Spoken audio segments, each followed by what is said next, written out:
Esteve com ele hoje. Estive com ele hoje, saí de uma entrevista com ele agora. Fui recebê-lo no aeroporto quando ele voltou. O Rossi não era para estar no Vasco hoje. Não estava.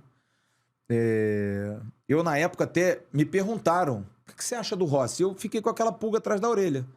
Eles estão me perguntando. Eu falei assim, mas você, como jogador? Eu falei, eu acho ele um bom jogador, não é um craque. Pô, mas ajudaria. Sabe o que ela fala? Pô, nesse momento, nessa merda que nós estamos aqui, cara, pelo menos vai ter um cara que vai correr, vai lutar.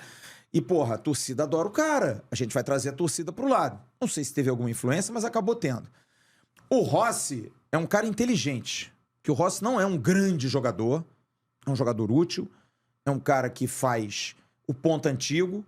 Ele hoje brincou na coletiva de que a esposa do Verratti encontrou com ele em São Januário e falou assim, pô, volta pra ajudar meu marido, pelo amor de Deus. Quando é que você volta? Porque é isso, o centroavante gosta de ter ponta que chega ao fundo pra cruzar. E ele entendeu isso. Porque eu não posso crer assim, o Rossi é vascaíno desde 2 anos de idade. Não é. Mas, cara, nutriu um amor, principalmente por 2019. É um cara que girou muito, ele jogou no Bahia, ele jogou na Chape, ele jogou no Inter. E, por coincidência, não se fixou em nenhum desses clubes. O Rossi, em 2019, não era um cara fácil. Não era um cara que criava muita confusão. Eu ouvi muito isso. Na época que o nosso amigo Mazuco estava lá, muita confusão dos bastidores. Aquele cara, eu me lembro de um jogo que ele saiu vestido e foi para casa sem tomar banho. Brigou com todo mundo no vestiário, pegou as coisas e foi embora. Assim, deu de porra louca, foi. Só que o torcedor gosta disso. E ele, inteligentemente, entendeu isso. E além de inteligentemente ter entendido isso, ele é um bom jogador. Ele é um jogador útil. E aí você junta a fome com a vontade de comer. E ele é um cara espontâneo, é um cara que fala, é um cara que troca Diego por Júnior, chamou o Dieguinho de Juninho, mas tudo bem, isso passa, entendeu? Fala, Juninho! Aí o Dieguinho, porra, é sacanagem, né? Mas ele é um cara que você vê, tava atrás do gol aí segunda-feira, pulando junto com a torcida. Ele faz isso porque... Também tem uma coisa, João, o Rossi, o Bismarck ligou pro Rossi. E contei essa história lá no canal, perguntou ao Rossi, Rossi, você tá com o contrato terminando, eu queria saber se eu posso te indicar para algum clube no Japão, se você não renovar com o Vasco. E o Rossi virou-se pro Bismarck e falou, Bismarck, eu só saio do Vasco se o Vasco não quiser renovar comigo. Eu, por mim, morro aqui, eu fico aqui, não vou sair daqui. E o Bismarck até disse para mim, pô, cara, eu fiquei até emocionado, porque, pô, ouvir isso de um jogador de hoje em dia, cara que tem uma identidade, me lembrou da minha época, que a gente tinha muito essa relação próxima. E eu falei, pô, cara, fico triste porque eu perco um negócio, mas fico feliz porque o meu clube tem um jogador dedicado ao clube. E isso é muito legal, sabe?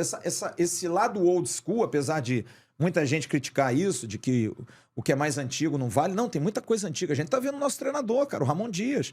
O Ramon Dias, se fosse um treinador de hoje em dia, aí o Maurício Barbieri e Ramon Dias, as diferenças. O Barbieri é um péssimo treinador? Eu não acho. Eu acho que é um treinador que tem limitações, mas é um cara estudioso.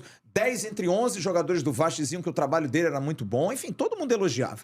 Porém, talvez ele não tivesse a malandragem, não tivesse a vivência, não tivesse as frases feitas. Então, às vezes, você precisa ter um pouquinho dessa malandragem, sabe? Desse lado manhoso. E o Rossi tem, cara. O Rossi hoje, inclusive, foi até perguntado, eu até gravei um boletim agora de tarde, sobre essa questão da experiência, porque fala-se muito do Maicon, fala-se muito do Medel, que são caras de experiência. O time do Vasco é um time novo. O Léo Jardim é um cara novo. O Paulo Henrique não é um cara velho. O Piton tem 21 anos. O Zé Gabriel tem 23. O Paulinho é um pouquinho mais, tem 26 anos.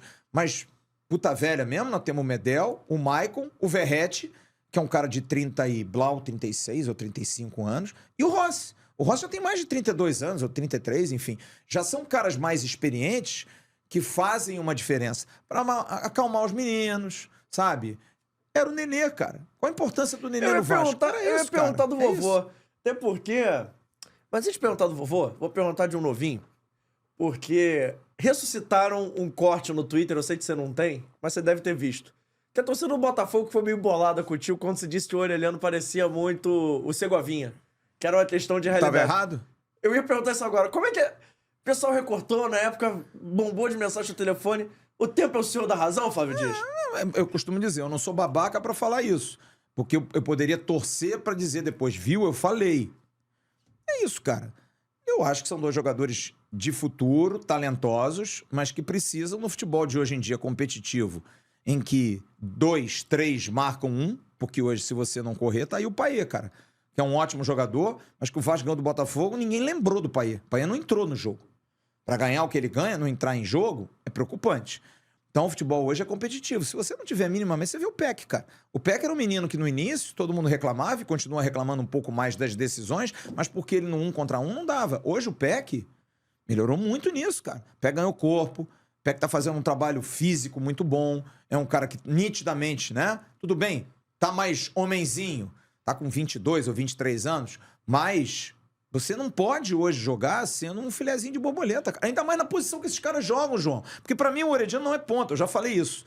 O Herediano jogando ali vai morrer de fome, porque ele não vai pro fundo, porque ele não tem a perna direita. E ele tá jogando de ponta esquerda? Ele não quer jogar de ponta esquerda. Ele faz as melhores jogadas dele por dentro. Ele fez o gol em Cuiabá como meia. Ele é meia. Ele é um jogador de meio de campo. E ele, se tiver um mínimo de inteligência, ele fixa ali, porque ele tem áreas de escape na ponta. Você bota um cara pra marcar a perninha esquerda dele na diagonal e um na frente dele, ele vai girar e vai tocar pra trás. Ele vai ser um improdutivo. Porque se ele é um Renato Portaluppi nos áureos tempos, ele dava um tapa na frente, empurrava e ia. Mas ele não tem fui. Você viu o Segovinha na segunda-feira. Deu pena, cara. O Segovinha matava a bola, vinham 3 caras do Vasco, tomava a bola dele. Tomava um biscoito da mão do menino. Fácil. Então eu acho que essa comparação à época, e eu não tô dizendo isso pra ter razão, não. Pra mim era escrachada, cara. Era claríssima, entendeu? E acabou esse corte? Então calma aí. Antes de eu ir embora, não esquece de se inscrever no canal, ativar o sininho da notificação, deixar o seu like e o seu comentário e, claro, seguir as nossas redes sociais. A gente tá no @Fora do Jogo Cast em todas as redes sociais, mas pelo visto, estão expulsando, então vai, me ajuda aí!